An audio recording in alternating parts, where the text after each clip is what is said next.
This podcast is a part of the More Podcast Network.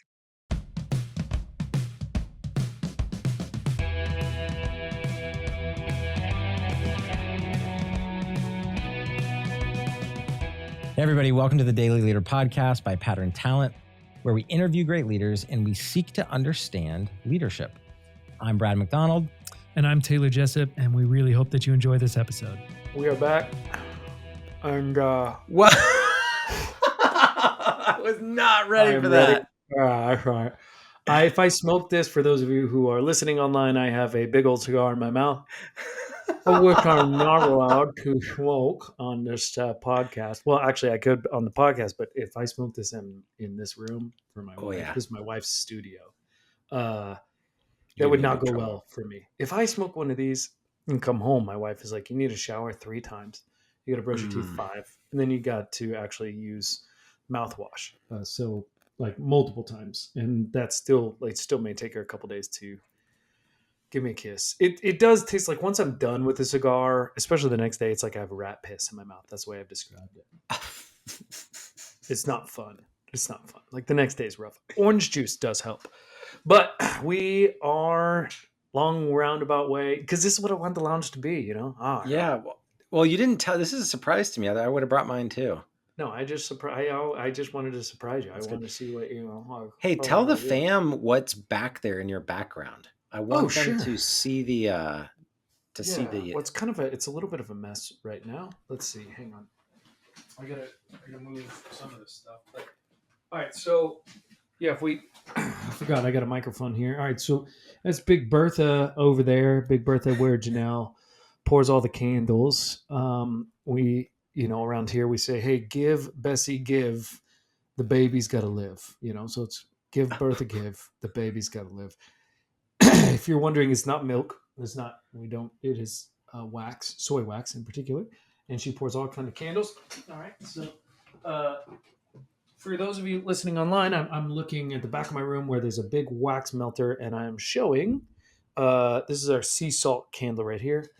Smells like kind of the beach, the ocean, super clean, crisp. It's the candle that she actually came up with for our wedding favors, because we love the beach. It's where we go all the time. So I am currently in her studio. That's why it's super cute. It has nothing to do with me. These, and you can't see it online either. Hang on. I'm sorry for iHeartRadio listeners. Yeah, iHeartRadio. You gotta. And then she also makes these little animal. This is a little stuffed animal. These are the small ones. She makes really big ones of these too. So this is her studio. Janelle does lots of stuff. So that's where I am. So yes, if I smoked this cigar in here, I would be in big trouble. So, but I feel like the lounge is just what it needs. Like we just need a little like Yas flute playing while we're talking, in the background. Like that's the feel that I want in here. I want just a little bit of smoke, and some jazz music playing in the background, and it's just kind of setting the scene, for us to do some damage as we talk about leadership in a good way. So, I mean, you're in your office, you got like an empty whiskey bottle behind you and a bunch of books. It feels like you're compensating a little bit with the books, to be honest. It's just a wallpaper. Everybody's always commenting on my bookshelf. It's just a wallpaper. Yeah, for you listeners online, Brad it's got to be 1,000 books behind him. And he claims it's a wallpaper, but I've been to his house. It is that many books. So in our last lounge episode, I tried to compete with him because he kept reading inserts out of books, and I had to prove that I've read a book, which I listen to more books probably than I read. But hey, speaking of books and showing off my books. Yeah, I do want to just do a quick shout out to Dr. Cory Scheer, the author of Closing the Trust Gap here. Yeah, let's do it. We're jumping in. We're jumping into the lounge. We're gonna. I mean, I think we got to give the people what they want, which is a little bit of a reflection on the Cory Scheer. Yeah, podcast we're gonna here. Cory. Then we're gonna do John and Natalie. We got some good episodes we're gonna review. So. We really do. All right. Hot topic number 1. Cory, go for it. Throwing a shout out. Brad. So as always on the lounge, we like to talk about our hot topics, which is give me one big takeaway that you had from our time with Cory. It'll probably end up being more, but let's keep it simple. What's one? So I know you have one, so I'm gonna kind of go in a different direction. For me, the biggest thing that I walked away with was trust proposition. Trust proposition. If we want to close the trust gap with ourselves, with our any relationship, but particularly in our workplace environments, we have to be able to create a kind of trust proposition for. And what's the Uh, trust gap? Talk about that real fast.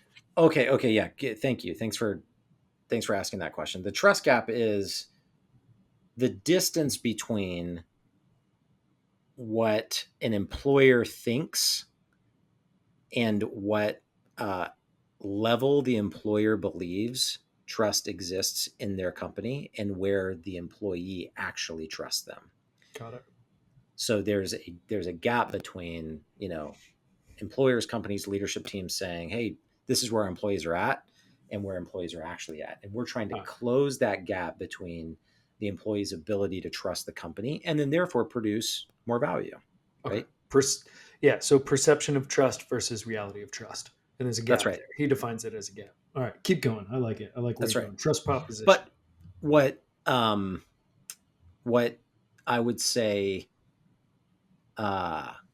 employers need to do is they need to help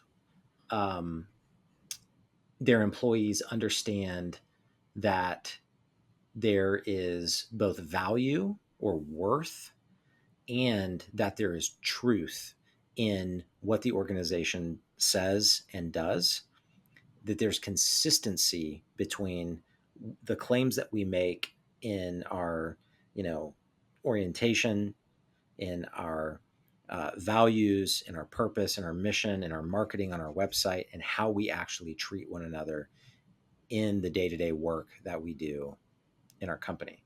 So this idea of a trust proposition becomes basically a plan of action focused on the firm belief in the truth of something.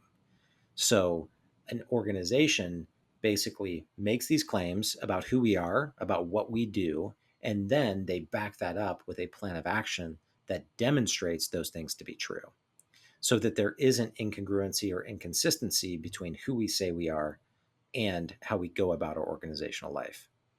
And obviously, he has great statistics and examples about this all throughout the book that kind of help drive the point home. Who we say we are and what we do have to be congruent. To have our little practicality corner there, I think, and we talked about this in the last episode too, setting goals and having structures and systems to help us do that is super important, right? That goes back, James Clear. We don't rise to the level of our goals; we fall to the level of our systems. So if we don't have if we don't have a system in place to help us make sure that we do what we say we're going to do as an organization or as a leader of a team, if we don't have that kind of accountability, then chances are what we've said we're going to do and what we actually do can start to distance themselves. And then we end up in the spot where our employees go, hey, we talked about X, but in reality, it doesn't really seem like X, right? Is that correct? Yep, that's good. And the wider that gap gets, the more dysfunction creeps into the organization. And then we think we have these like I saw this article yesterday about like covert vacation, where employees are taking vacations without telling their employers. And so it's not like quiet quitting. It's like the new quiet quitting of like, no, I'm here and I'm still working, but I'm sneaking out on vacation for days at a time without like communicating or conveying what I'm up to. And I'm like, man, like that is so unnecessary.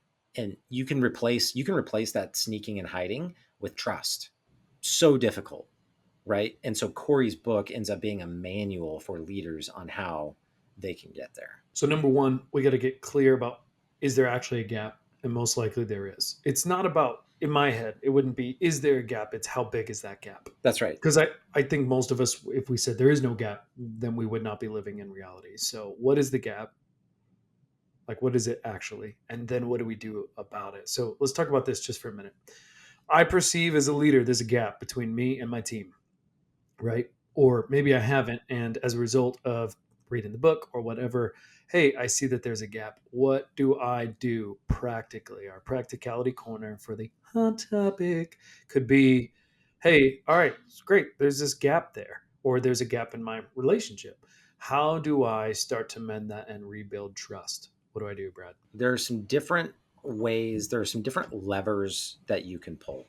What I would like to do is kind of I'd probably like to read one or two that I think Cory highlighted, especially he did this really well during that particular section in the podcast. But one of the ways we can answer this is by talking about some of the key trust problems, right?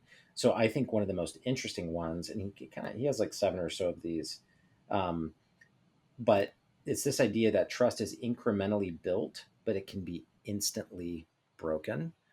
And so we have to answer the question directly, we have to have regular intervals of kept promises across our calendar, right? So we say we're going to have a meeting and we're going to achieve particular goals, or we're going to get certain things done.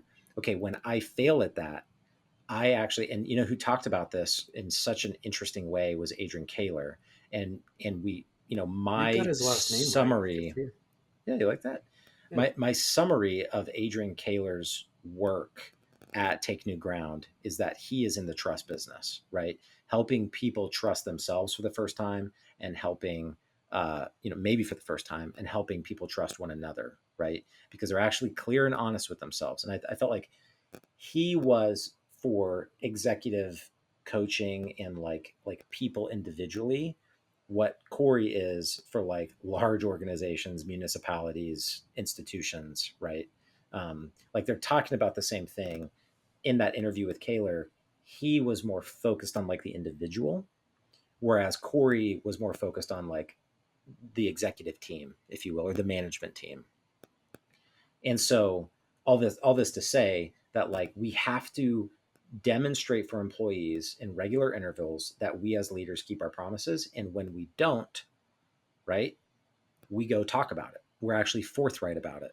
I think an incredible example of this would be like the Tylenol company who accidentally kills some people. There's this great uh, HBR study or something about it. uh, they accidentally kill some people, and so they pull all of the product off of the shelves until they can identify what happened. They get it right, and then they proceed, right? But like that's a great example of a leadership company, or pardon, a leadership team who they make a mistake with the quality and the safety of their product. They completely pull it off the shelves, and now their customers and their employees know, okay, no one tried to cover this up.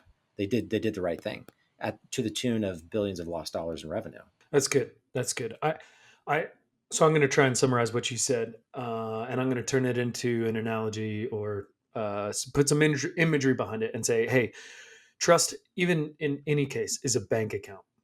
And number one thing we got to do is we got to get clear on how much money there actually is in the bank account.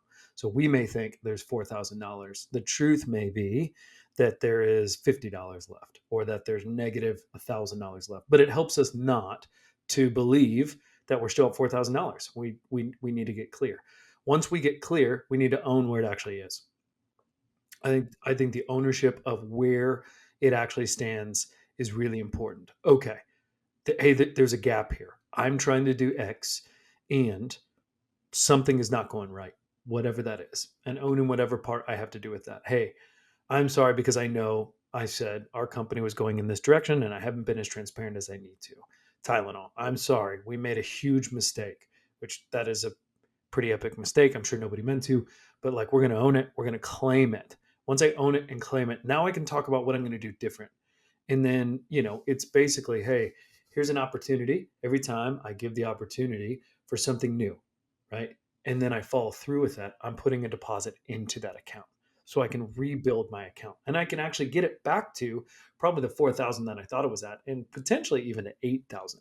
In that spot, when that trust is built, when the account is at 6,000 and it's plentiful, then I think my team trusts somebody in the organization enough to go, hey, I really want to be taking these vacations because I'm not feeling super connected with the company, and maybe this isn't the right role for me, or I'm just getting really pissed. I'm not really doing my work. They have enough trust in you to be safe to be able to do that, right? That's kind of the way that I saw that conversation is like, great, come up with those systems and infrastructures. And then when I do something, the result of doing something that I said that I was going to do and delivering on that for my team and the transparency behind that adds into that. Now, if I make a mistake, I am inevitably probably going to withdraw from that account. But the faster that I own it and then I don't blame it, is the faster that I can go, great. Rather than losing $1,000 on this, I lost 500. And now I can quickly rebuild on the 500. And actually, that conflict, if you talk to Shane Kuiper, who we brought on a number of times, he's talked about recently how that conflict can actually build a bunch more trust. It can actually build deeper relationship if I'm willing to own it in the first place. So That's right. Okay, so here you're highlighting something really interesting, which is if we want to take action on trust, right? After we assess, after we measure where trust is actually at, and yeah, again, to your point, it's going to be less than what we hope or think it is as a leader. What we have to do is actually the hard work of time together, right? We have to do, and Cory said this so well in the podcast. He was yeah, like, basically, stop talking and listen. yeah. Just listen. And that time together where the leader is listening is in and of itself a demonstration of trust. Hey, I Mm-hmm. can trust you to listen and hear what I'm saying and allow that to inform how we make decisions. So Yeah, what would you say about that? that's good. Once we get past the assessing and understanding reality point, what does it look like to devote that quality time together to listen and then move Yeah, forward? for sure. I can't remember if it was Cory or somebody came on the podcast that said, "Man, how did you build such a good relationship with your team?" And they said, "Just time wasted together." It was Schaefer. Schaefer said Oh, right. we have to Yeah, yeah, waste yeah. we have to waste We have time to waste together. time together, right? Yep. Like we literally have to. Yep. I have this because you said I have a good point, so I'm bringing back my cigar. Because I feel sophisticated because you told me I had a good point, and so this is my sophistication cigar. Um, but no, I think that we have to look for opportunities to spend time together. I think this is super challenging, especially for remote businesses, right? But you have to actually spend time together. You literally can't do it any other way. Like there's no way to build trust without spending time with your team. Now you can't spend time if you're the CEO. You can't spend time with everybody, but you can develop a culture that could. Um, I think too. We talked about this on the podcast in one of our videos that actually did really well on YouTube was talking about like, hey, a lot of leaders may perceive, and the idea was like, let's throw everybody a pizza party, like the quick win that gets me thinking about that I'm caring about my team, right? Um, or the employee of the month parking spot, or whatever it is, or hey, I'm going to give them, you and I have talked about like, do we give people bonuses and incentives and send them a DoorDash gift card and all these, and I'm like, what's actually really interesting? All that stuff can be really nice, but Cory, we talked about this, like the best way to actually build that trust and develop that with your team is not to necessarily throw things at them. It can be good stuff. You can get a ping pong table in the lobby. Fantastic. That's fine. That's great. And that actually provides an opportunity to waste time together. But what Mm-hmm. really, really helps is just like, hey, authentic conversation with no agenda, which is super Yep. strange. And I think Cynic actually talks about this a lot. If you ask people questions about them and really care about what they have to say, don't go solve it, right? It is the 7 habits of highly successful people. Seek to understand before seeking to be understood. Actually seek to understand what's going on in their world. Now, I understand I'm not telling people that, hey, you need to get super personal and like dive in on like, God, tell me about all your relationships. That may not be where you're at. And you may never get there. And that's totally fine. But actually caring about what they care about in the business, actually hearing what's going on in their world, actually trying to put yourself in their shoes, Maslow's hierarchy of needs, like self-actualization, right? The ability to put yourself in somebody else's shoes. That's it. Can you, for those that are in your charge, for those that you're leading, can you sit with them and do that? We talked about this on the last lounge episode. Rather than running 150 miles per hour this way in this direction, trying to get my vision, right? Can I turn back around, as Vincent Clark talked about? Can I look at my team and can I do that? So that I think starts to mend potentially broken trust when I start to care more about the person than whatever I want out of the person, because people feel that. If you can do that and then start putting some infrastructure in place for you to deliver on what you said you're going to deliver on as a leader, man, you'd be starting to go in the right direction. So Yeah, I agree. And I think sometimes leaders need to not make commitments when they aren't prepared to deliver on them, right? And sometimes as leaders, particularly if you're like a relationally oriented, charismatic, you're kind of more of like the sales CMO, evangelist, enthusiastic style. Like it's easy just to say things. It's easy like to you get caught up in the moment. You're casting vision. You're dreaming, but you're dreaming in terms like you're dreaming in terms of statements. And so like you're saying what we will go do, and it's like you're you're conveying decision making, but really your intention is to be aspirational. That miscommunication between the leader saying, "Oh, I was just like saying we should do that," and the employee hearing, "No, this is what we're going to do." It creates untold number of problems in organizations, particularly in small to medium sized businesses. I see it all the time, where that's primarily where I yeah, work. not clear about what we're dreaming about and what is actually a reality about something that we're going to go after. And then two is, I think people do that often, and in the moment they really mean to go after it, but then they don't do it. So it's not even I was dreaming, it was I meant to do that. I wanted to do that. If you would have told me, am I going to do that? I probably would have said yes. But I didn't think about it entirely. I didn't put hands and feet on it. I didn't flesh out the idea. And it got lost in the priority wagon. It just fell off, right? Yep. So the Yep. phrase that I like, my old man always told me, grab my cigar here. Here's one for the old man. Is Thank you, under Dan. Thank you for your promise, wisdom. overproduce. And like it's really simple, it's just not easy. So if I, you know, tell the team, and I'm not saying you set your goals so low that you can trip over them. This is not a Dumb and Dumber. Their slogan was, "Hey, if at first you don't succeed, lower your standards." I'm talking about in those moments, can we learn to hold our tongue and go, "God, I'd love to." I know my team would be excited about me saying that, which is kind of the thing. Like I think usually as leaders, like you said, charismatic. We know what gets people excited. So be really careful and really slow with that stuff. Stick to what's concrete, what you know to be true, and then the rest of it, if you say something, be like, "Hey, all right, cool. I don't know that that's actually going to happen. We're going to have to explore that and pivot that and point that for a later time." And then if you even do that, make sure that if you said that, you come back to that at a later time. Okay, so and this is another point that I wanted to raise on the same uh, line of thinking, Taylor, which is if we change the strategy.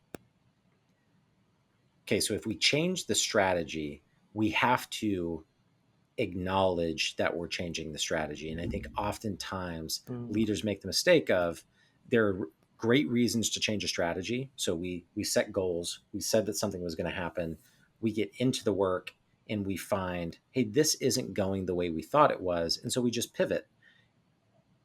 Where trust gets eroded is when we don't say, hey, this strategy didn't work and here's why. Therefore, we're going to take a new angle at this.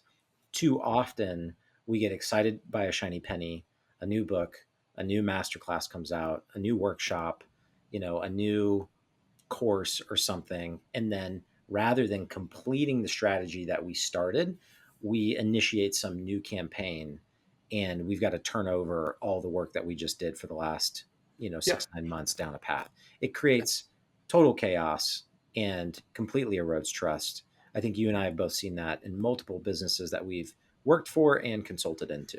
Yeah. Yeah. We did that all the time in Chick-fil-A. Let's change so many things we never actually have to know if anything ever actually worked. Yeah, and that was probably one of the interesting downsides to that environment, an environment that is content rich, and there's always a new book, a new consultant, a new initiative, a new personality, a new conference, whatever, right? The leadership development industry is always giving you something to buy. And so you do. So as a company, right, yeah, you go buy that new book and you start implementing, but you don't do it while also honoring the previous commitments that you had made, and you don't ever put, a button on that. And I just think that that is so problematic. And um, yeah, I think that there's a better way. Yeah, I bought this book because I wanted something new. Right. This is called "Get Out of Your Own Way" by Dave Hollis. And I have a whole bunch of these books. I have another one.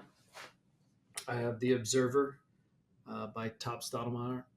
I have like the, the tendency to run to something new before we're complete and delivered on the thing that we wanted to do is really high, especially in 2024. Right? Bad It's leadership. yeah, Bad. it's tough, and here's the paradox, right? Business is about pivoting. You and I learned this in COVID, especially. The business is run one way. We got to pivot. We got to run it a different way. But finding the right time to pivot your business in the right way and making sure people are on board so that it's not actually destroying trust, so that we didn't run really hard in this direction and go, God, it's completely like that is a really hard, challenging thing for leaders to do is go, okay, let's make sure that I'm not just, chasing after my new thing, right? My next thing or the next thing in the industry or whatever. Like, we just want to make sure too, like at the same time that we want to stay innovative, which we're going to talk about innovation here in a little bit with Natalie, um, and kind of iterate on different things that like, are we following through with what we need to follow through with? Often I think that that's one of the biggest caveats in business. I think it's one of the biggest challenges in business is just following through on what you say you're going to do. That's right. And that will destroy trust on your team so fast. And I think to the point of closing the trust gap, just the very act of being prudent about the stated commitments can help Yeah. leaders mitigate some of the pain there. Like, you don't have to, like, if you don't have to commit to something, you don't have to say something. You can keep something internal and tinker with it on your own while the team is completing a strategy, seeing it come to fruition, going through the process of evaluating it by its merits, and then be introduced to, okay, let's go try this other thing. Or better yet, a highly contributing team member can come and say, hey, we're doing this, it's not working, can we re up on our strategic plan here, because we're not going to track based on the results I'm getting right now on this. The best leaders create that you know two-way conversation around what's working, what isn't working. They're doing that, to your point of book, The Coaching Effect by Bill Eckstrom. It's a fantastic book that talks about some of the best practices in employee engagement and using a coaching model for management. And what he says is like a 45 to 1 hour meeting every other week is about what it takes to have like a fully engaged contributing leader who's tracking with quarterly and annual goals. Like, it's not rocket science. It's very measurable. We know it because we study it, and we do all kinds of surveying and data analysis on what's the most effective way to balance out our meetings. And so I think just doing that alone is a really powerful way to close the trust gap and to make big advancements. So we talked a lot of good stuff with Cory. Jeez, we got other people to talk about too that we're excited about. So let's talk about Mr. John, Mr. Hightower. And this was such a cool episode. Yeah, There's something about his demeanor, like cool, collected, articulate. kind I of like felt me with like my cigar. kind of like you with your cigar. I feel like he was just very measured in what he shared with us. I think that I really appreciated his like hard-won insights on business transformation and on change in businesses. I felt like he really made a good point that dovetails well with closing the trust gap, which is oftentimes in leadership, we try to hide the mistakes, we try to hide the failures, we try to kind of cover up, our ignorance or our lack of competence.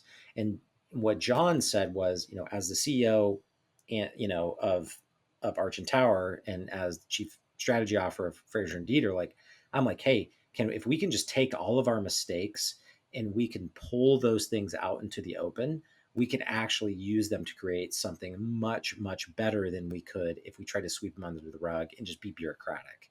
So change comes from, first and foremost, being honest about the mistakes we're making, being honest about what's not working, and creating a culture and an environment where we can look at those things, we can even celebrate them and use them to grow and to improve. So that was my big takeaway. What would you add to that? No, I mean, I think that you're exactly right. I think the tendency as a leader is to show one side. The tendency as a leader is to show the hero side. The tendency as a leader is to show you have the answer side. The hard part is it's not very relatable as a human. And I think we got away with that, good or bad. I mean, it's not a bad thing, but I think culture just dictated that a lot. We talked about this a lot in the hero's journey. It just, so much of leadership used to be a top-down approach, and you just kind of did whatever the person in charge said. But culture has shifted and changed, and that's just not the way that it is as much anymore. In that culture, then the leader's kind of got to be the guy and the hero, and is just kind of a dictator to everybody else.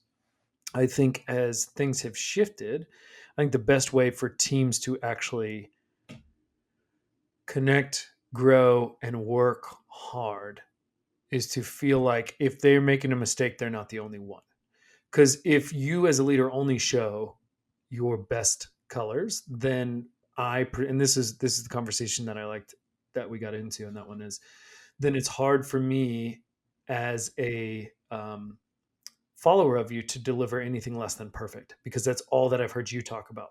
But the problem is, if we go all the way back to Josiah at the beginning, right, that kind of perfectionism isn't good. The freedom not to fail is not good. It doesn't create a healthy, like, that actually creates a freeze culture. We freeze up. Or Shane Kuiper talked about it, right? If, basketball analogy for you, Brad, if I feel safe enough to miss a free throw, like if I don't have to actually feel like I have to make it, like I am more likely to make that free throw being whatever you want in business, and I still don't have to make it. In other words, like, you're loved, accepted. And that probably comes from the coach going, hey, you know how many free throws I missed in my career? Like Michael Jordan, I think, still missed more shots than he ever made. But he's Michael Jordan. How do we remember him? Right? We remember all the winners that he had. But he felt the freedom to miss. Or Kobe Bryant, we talked about a lot. Like, failure was just a data point. I think if more of us as leaders can just say, hey, this is just data on something that I did wrong, and be honest and transparent about that with your team, I think more of our problems and gaps are going to surface as well, which is actually what we want. We want to know where those are. So I thought that was we had a great conversation with him. So during that part of the podcast, I'm going to read a little bit from Henry Cloud's book, Integrity, which I also did on the last lounge, because we just have a book counter. Do we just need a book counter? Because I think we just need a ding, ding, ding, ding every time we talk about books. Yeah, to see who talks about more of them. Anyways, Cloud. I mean, I'm going to win, but it's fine. All right, so here's what he says. For you to build trust with people, you have to be vulnerable enough for them to identify with you, so that you are not so unlike them as to be alien. And you have to be strong enough for them to feel like they can depend on you. Research shows that models who are followed, which ultimately means trusted, are models who have the following characteristics. Number one, they possess strength. Number two, they possess likeness to the ones following them. Number three, they are warm, like relationally. And then number four, they are imperfect and coping models as opposed to perfect ones. These are all bridges of both power and vulnerability having to do with character. And so he goes on, I won't read any more, but it's such a powerful point in the book. And I think it illustrates the paradox that we often talk about as it results to relationship and results, or access a very much Brandon Schaefer wasting time together sort of dynamic, and an excellence, like, hey, we're here to achieve something really significant and we're going to do it at the highest level. Yeah. Okay, case in point with John was Horst Schulze, right? When you think about um, everything that Horst built, right, and the level at which he did it. I mean, even Elizabeth, Vincent, John, all have referenced Horst Schulze and the impact that he's had on them. And what you see though is someone who's executing at the highest level of excellence in hospitality, and yet at the same time, whose advice to John was, hey, stop being so short term, look as far ahead as you can force yourself to, and optimize for that longevity, for that sustainability, for the dream that you can achieve over a lifetime or a long haul, and not just in one quarter of of labor. So I loved how John referenced his mentor Horst Schulze, the impact he's had on them, and at Arch and Tower and Fraser and Dieter, and how practical that is to say, yes, we are doing this, annual kickoff meeting to help retrain and reset our culture every year, the first week of the year. But also, man, we're looking at the long-term vision of what we're building as an organization, and we're optimizing for that, not just for what's happening in the next 12-month, calendar year. Yeah. Yeah. Which is going to segue really well into Natalie and talking about innovation, because she talks a lot about, missions and goal and vision and all those kind of things. But yeah, I think you're right, man. And there's a great book quote that you just read out of Integrity there, because I think it's so true. The challenge with not being and not saying, we're not saying you need to be transparent about everything and everything, like always, about everything that you do within your team, and like spill your guts out to people and tell them all your mistakes. That's not quite it. But you have to be relatable, and you have to be a human. And if all you ever do is talk about how great you are or what you have going on or the things that you've achieved, even as a company, without talking about the setbacks and the challenges and the mistakes that you've made along the way, two things happen. One, people feel like they can't add up to that. And then two, people's, they sniff that out, right? They smell that. And they're like, I know that that's not true, but I already feel like I have this imposter syndrome. Like I'm not good enough. Like I'm the only one making mistakes here. And then we see, going back to Cory, that trust gap grows. Like I actually think people that are more willing to own their mistakes are going to be far more trusted than those that just paint a rosy picture of what's going on, right? Totally agree. Own it, claim it. That's an opportunity to build, into your company there. So, and I think where we practically got with John was that in a transformation context, right, which we're all undergoing an ongoing transformation in business today, whether it's new technology like AI, or it's turnover and new standards of employee longevity, whether it's the sort of rapid evolution of what consumers want from brands. Like, the more honest you are as a person, and the more honest you are as a team member, right? Like, the faster you can transform and innovate. mm-hmm. And so I think that was where we got practically really clear with John. Like, hey, look, you don't have this sort of soft, empathetic, honest side of leadership. You don't get rapid growth, transformation, innovation. Sorry. Yeah. They have to go together. And so how do we do that? We do that by creating some of these rhythms and routines in our annual cycle that enable the team to actually be the kind of person that they need to be in order to get the kind of results that we want to get. That's a great hot topic right there, man. That's really good. Hot topic. Yeah. Be like, hey, be that person. Be willing to be like, I think, I mean, if you're a Brene Brown person, she'd be big on this. Be willing to be brave by being authentic, and authentic on both sides. That authenticity, that being honest about all of it, will show that you're actually pretty courageous, which, you know, we just talked about how, hey, you got to be trustworthy. People want to also, need a strong leader who is courageous and bold, and that's part of it. And that can lead to rapid transformation on your team, um, which is actually pretty cool. I think most of the time we want rapid transformation. We want our team to grow, and we go, cool, great. Let me paint you this picture of what I did because I'm cool. And like, it's just kind of flipping that a little bit. So getting into our next hot topic, Natalie, give me one skinny on Natalie Bourne, who's awesome. Hold it. God, more Boom. books. Set Always it more on books. fire. Well, we're interviewing great authors. I I know. Yeah, mean, it's true. No, we have a lot of what was books. We that? have a lot of books. Yeah. No, it's super good. So what I loved about Set It on Fire: The Art of Innovation. This book is really cool. First of all, it's this interesting size.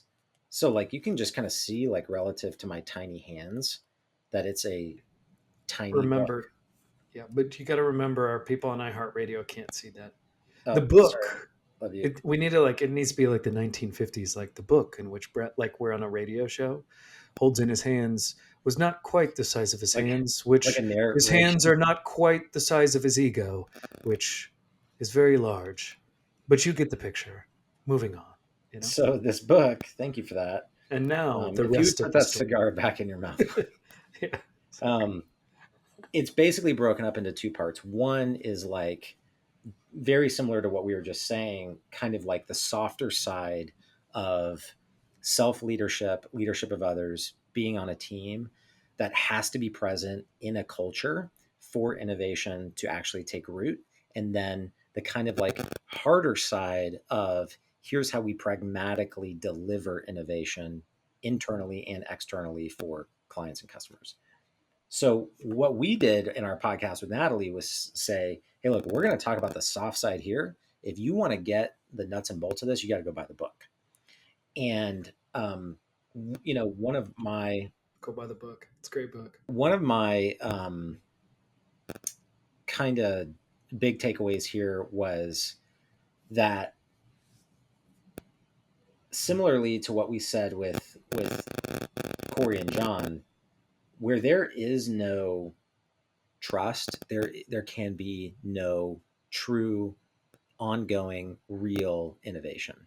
You can maybe get some incremental innovations just when you stumble upon like an easier way to do a task or an efficiency or some kind of like a new discovery, but like a culture that's perpetually innovating, continuously improving, and like making disruptive new products, like you have to have some kind of trust. I think a paradoxical example of this would be like Steve Jobs. Like, I think what we know about Steve Jobs was that he was a train wreck when it came to how he treated people in a lot of ways, but that he also at the same time, like, had a level of trust that enabled him to be that way and still be effective. So that to me is a pretty like fascinating dynamic that, we're not talking about being nice all the time, right? Apple in that, season of Apple, Steve Jobs was not a nice person from the best that I can tell, but he was trusted. And that trust enabled some really incredible things to take root and obviously change society and of course change that company. Yeah, you do have to have trust in that case, right? And we've talked a lot about trust on here, but if your employees don't trust you, then how are they going to innovate? Because innovation implies that we have to be able to make mistakes, because not all of our innovations are going to work. In fact, most of them probably aren't. So you do have to feel safe enough to be able to fall flat on your face and keep going and go, oh, geez, that did not work. Yeah, it's great, man. I mean, I really like Natalie too. She talked a lot about innovation, not just being product based, but even innovation within mission, values, goals. How are we innovating that way? And then saying, like, I asked her, I was like, okay, great. If we've gotten innovative, we thought about our mission, we thought about our vision, we thought about our goals and where we want to go. where do we get off track? Like, where do we get off track? Because a lot of people start with, and we've talked about this a couple times, but I just hear the theme keep coming back. If we have that, how do we start off with these really cool mission, vision, goals, and then end up somewhere else? And she talked a lot about, hey, the execution of those goals, the execution of those values is really important. Like, and we've talked about this, like, how do you set up a system that makes sure that you're going to execute on what you just innovated on? Which I think a lot of times it's something that we miss. Our dean of the business department, you said, hey, you've heard the phrase like a good idea is worth $1,000,000. And she said, that's not true. And $1,000,000 was a lot of money back then, way back when we were in college. You're so old. I hate that I'm older than you too. But she's like, the execution of a good idea is worth $1,000,000. The actual And that's follow why, through of it. that's why, by the way, guys, the crying that you hear in the background is my newborn Honora. Are you saying that's your? I don't want to know what your follow through is. There. Never mind. Go on. What did I, wait, what? Never mind. Never mind. We're moving on. I'm putting the cigar in the mouth. Go on. I can Okay. hear you crying from the Yeah. north. So that's Honora in the background. So she says hi. Oh. You made me lose my train of thought. Well, I'm good at that. I'm good Okay. at that. The point here, the big takeaway as it relates to making innovation stick, like so that like the culture of the business, the relationships of the business can meet the results of the business in a sustainable way. Like the glue there is how we manage our time, our focus, and our energy, and that's all shared visually on a calendar. So like so much of the work that I do with business owners and leaders is like, how are you spending your time, your energy, and your focus? Because that's the convergence of all of the sort of soft like people stuff that we're talking about and all of the really tactical, like, did we hit our profitability goal this month? No, we didn't. We have a transaction problem, we have a pricing problem, we have an overall sales problem. Like these things meet on a calendar. They meet in how we spend our time, energy, and focus. And so if there's an encouragement that I can give to leaders as it relates to like closing the trust gap, innovation and business transformation, the art of innovation with a Natalie Bourne, like these 3 episodes, I think really come together when we look at and evaluate how are our priorities being calendared. And if we're not doing that reflection on a regular basis, like it's so easy to slip because leaders move quickly, right? High performers move quickly and they move quickly in the wrong direction if they're not being led well. So that's kind of like, I would say, like the soapbox for me of these 3 episodes is like, take it back to the calendar, take it back to time, energy, and focus, and make sure that there's alignment between the people side and the results side. And don't let those things get out of tension on how you spend your day to day working. That's good. That's good. It's a very practical hands and feet takeaway there of, okay, if you believe these things to be true, are you planning for it? Are you creating a system for yourself in which you can go do that for your company? Is your company creating a system for themselves of which they can continue to do that? Right? How we spend our time is the way things go. And oftentimes, I know, at least for me, I'm not as intentional with my time as I should be. And then we just end up somewhere. And it's not necessarily where we want to be. So, does your time reflect that? And I think you're a great example in this moment, right? Like, thank you for sharing that. Right? It's not that you're not super busy. It's not that you're not super productive. Totally. It's not that you're, social loafing or like quiet quitting or taking, unspoken, hidden vacations. It's that it's it's very difficult to stay radically prioritized on any given day. To use the Eisenhower box, which is one of my favorite productivity tools, it's one of my favorite leadership tools, is like the important is always more important than the urgent, but the urgent is always more urgent than the important. Like, I know it sounds stupid to say it that way. That's the tension we're in, is like on any given day, is what you're doing more important than it is urgent? And can you teach and train other people how to think the way that you think as the leader of your organization? Yeah, that's good. That's good. That could be a whole separate episode on its own, and probably should be, of just how are we managing our time, and does our time actually align with our priorities? Because you're right, there's always urgent things that come up, always. And most people that are leaders, and most, actually, I think a lot of workers, I say workers, but employees are busy too. It's not Oh usually a yeah. busyness. And It's that's not a exactly what I busyness mean is, question. yeah, Yeah, it's there's not a so busyness. many fantastic people that are out there just cranking out work, Yeah, but 100%. it's just so easy to kind of slip into that this is what's urgent, side of the box, Yeah, and not maintaining tension on importance. And even I would say, like, more and more I find that the important is more important than the urgent. Mm, Like yeah, like the important gets you further than the urgent. sure. Now, obviously some, Yeah, there's fire drills that there's can happen. life and death situations that happen for Yeah, sure. Yeah, correct, exactly. correct. Yeah. Yeah, yeah. And oftentimes, one of the things that we used to say is, hey, poor planning on your part doesn't constitute an emergency on mine. Right. Right. And so you got to decide, is this actually something that I need to deal with, or is this poor planning on somebody else's part? And whatever I had that wasn't really important is still maybe more important than the urgent thing that came up. It's a good look. There's a whole endless like matrix that we could get lost in that I think we should do a whole other episode. We don't have time to do that today.